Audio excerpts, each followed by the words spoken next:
as modificações do estado puerperal. O puerpério, ele é o período inicial após a gestação, após o nascimento da criança. Ele é um período de adaptação entre a mãe e o bebê, como também de toda a família, porque todos sofrem uma adaptação, né? Tanto o pai como os avós, todos os familiares que estão ao entorno deles. Para a mãe é um pouco mais difícil esse momento, porque ela está se adaptando com a criança e com as dores do parto, né? As dores tanto no parto cesárea como no parto normal. Essas transformações acabam acontecendo, vem a insegurança, o emocional, também existe a parte da amamentação, né? Então, onde se tem toda a mudança de hormônios, né? As mulheres, eles começam a ter redução dos hormônios, que seria o progesterona e o estrogênio, né? Que são responsáveis de preparar o útero para estimular o parto.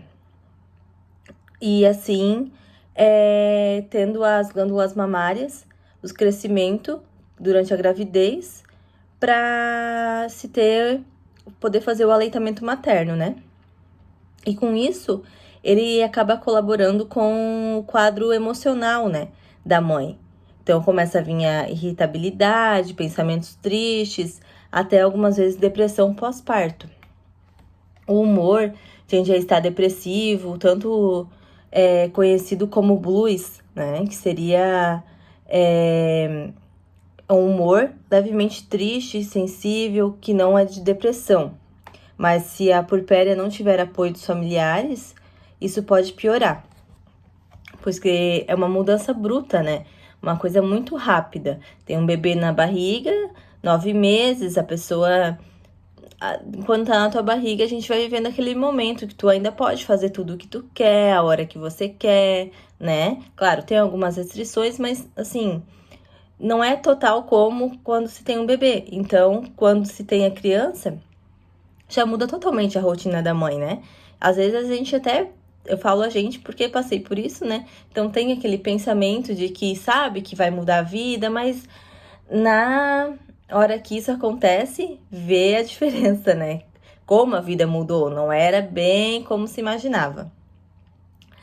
Então, o que acontece? Nisso se tem as transformações físicas, né? Que seria do corpo, as psíquicas, as mentais e a responsabilidade, que é cuidar do bebê 24 horas por dia, né?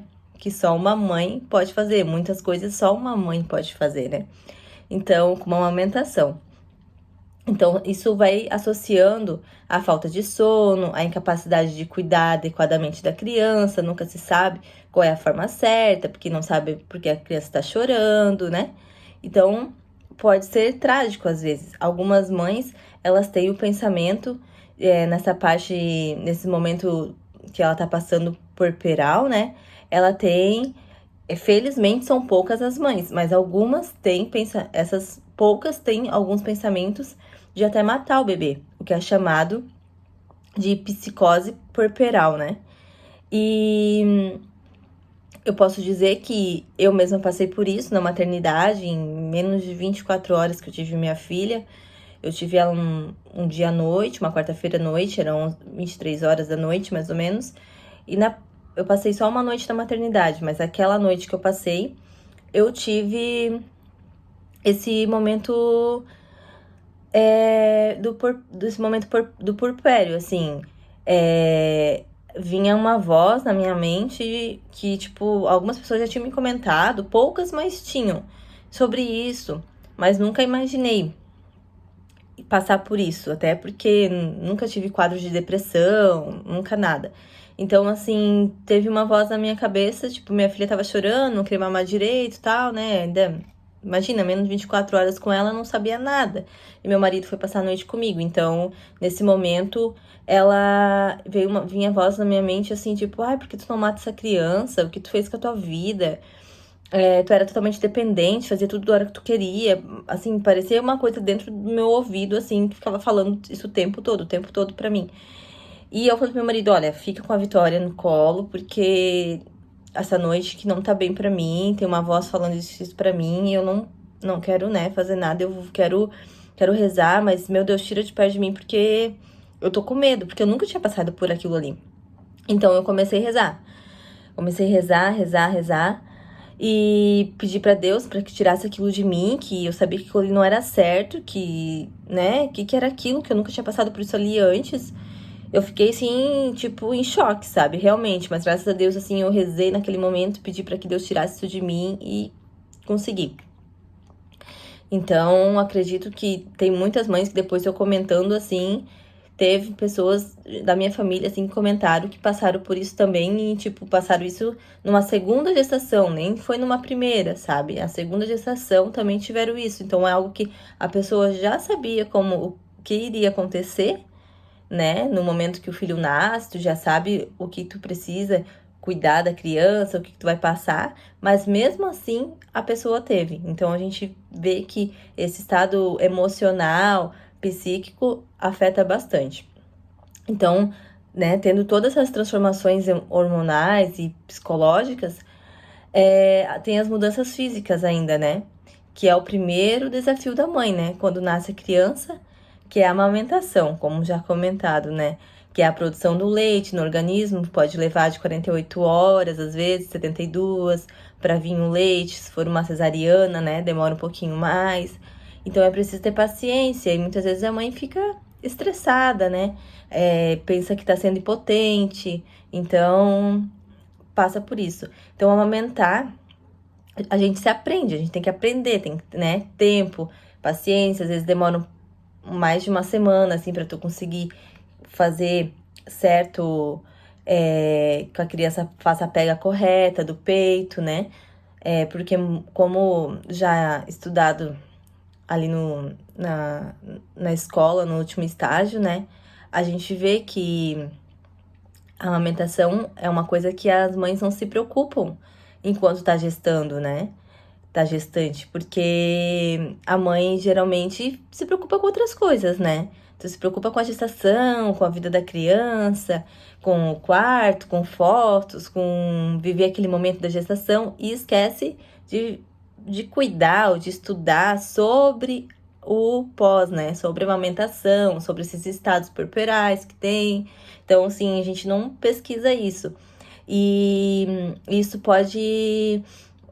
faz com que quando a criança nasce, a gente passa por isso e não sabe como lidar. Então, fica perdida e isso vai fazendo ter mais ainda esse estado puerperal afetado, né? Porque daí vem o emocional, que tu se sente impotente da amamentação, não sabe o que tá acontecendo. Aí tu pergunta para um, pergunta para outro, diz uma coisa, diz outra.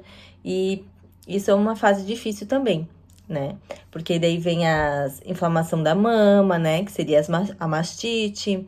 Também passei por isso, só que passei isso foi 1 ano e meio depois, né? Que ela ainda amamentava, então me deu mastite.